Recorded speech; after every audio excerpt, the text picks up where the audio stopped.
So it will be a short video about feature importance. So I run multiple times my reinforcement learning algorithm. It's not working fine, and trying to look for would be another approach, how to extract feature.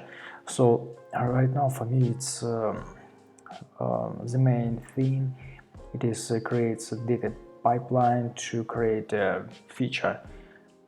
So I'm going to do it using autoencoder.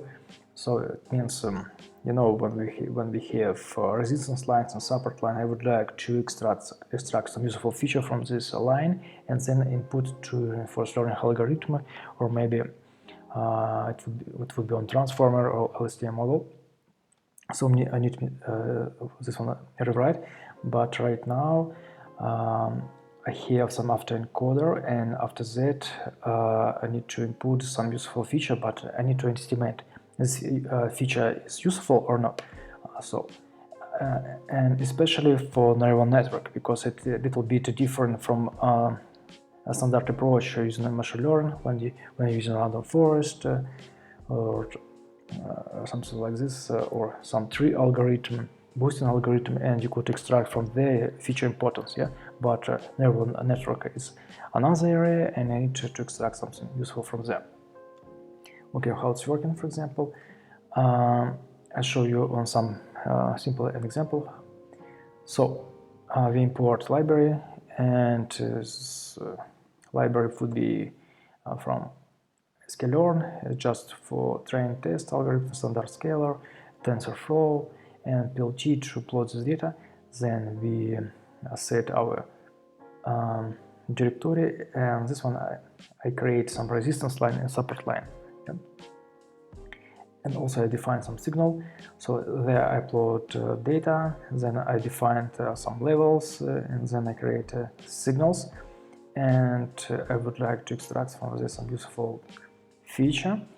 Yeah, of course, like an example, I just create some y as some target value, what we're going to predict. It will be like the percent change, and then using quantile from this target. And I would like to create free labels, and you see, for example, labels number 1. What is this? It is a flat zone for me. Yeah, I would like to predict some impulse. Okay, and you see some feature, especially it's too many support lines, resistance lines, by signal, short signal. Okay, and of course some standard data from futures data from Binance. Okay, and then what we're going to do, we need to train model. It's super simple model, but this approach would be the same for autoencoder.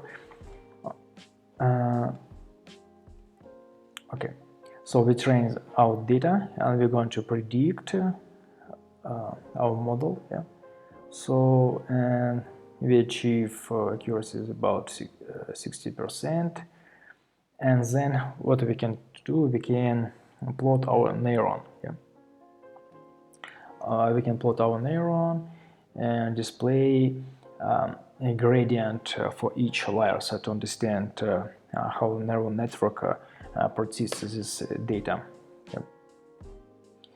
And this understanding is for us is useful for debugging our neural network and understanding how it processes each this data for each layers. Yeah. How this is activated. So how to do it when we train our model, then we have some layers, yeah, from the model. So we create some comprehensive list and create layer activation, and then from this activation we create activation model and input this layer activation, and then we predict X state, and trying to from this activation, yeah, we are going to predict our features. But you can experiment from this one and display all this data like this one. Yeah, but because if you have too many features, it would be a big charts. It's like an example to estimate this one. Okay, and then Okay, if I see if a neural network with not activated layers, not activated neurons, it means it's not useful, yeah, because it's layers. It not take some participant to train our model, and it means it's not useful for us. And we can to create some quick review, but for us the most useful would be create this function to be future importance analysis. So we need to create this function.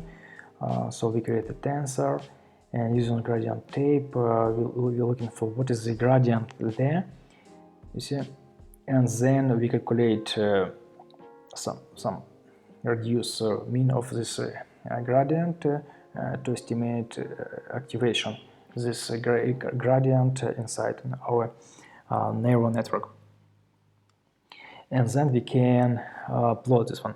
Okay, and what I'm trying to explain something. Where is the yeah, it will be there. So we can create this plot, matplotlib charts. Of course, we have some order of this feature. I mean, some data from open, hello, close, you see. And then I can plot all this gradient. If you have this order, I know that order of my feature is there, yeah, and I can display it on the charts and to get the useful information. And it's very interesting charts, you see. If you open hello close volume, quote volume, number of traits, and tiered base volume, you see, some base data from Binance, yeah. And this feature is very useful. Next, I create additional feature using my feature engineering. What we get, for example, like this one, like some median levels, it's not important for us at all, not important. So it's not useful to predict our target value. But this feature, like resistance for 9 days, it's useful. Also, it's useful. And what it means? So we can compare our important feature, compare of our some base value to understand our work of data processing. Of course, I strongly recommend you to create some random value, for example, some random value between 0 and 1, and input this one to train neural network. And you can see sometimes that random value it's more important than those features what you create. So it means the data processing of your logic is not make sense. Yeah, it's very important for us. And this approach saves too many times for you instead of apply to 1,000 back tests, and you could find overfitting because you look for what is the best parameter for the strategy, but market all times is changing, and we need to how would be working. For example, we take data for the last 10 days, we train our model and try to predict the next day, and we estimate what is the important feature was on the last 30 days or 10 days, and we extract this useful feature and trying to retrain our model and use this data to predict what happens on the next day or during the next trading day. So, but for me, like I'm using approach to train our mind reinforcement learning algorithm, and I need to change it because it's too many work there. And you create some ideas and you test it and it's not working, you create something new. So it is a very hard process.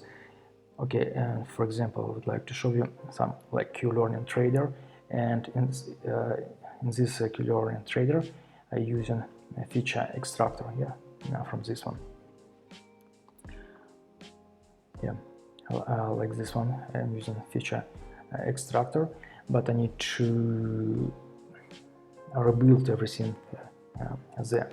So I'm going to use autoencoder to extract useful feature. For example, I take the best 10 feature, and then I input this reinforcement learning algorithm trying to train and predict what happens on the next day. So I'll show you the results maybe in the next video, but right now for me it's very important to work on some part of code to data processing.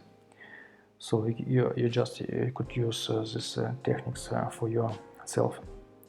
Thanks guys for watching this video. See you next time. Bye.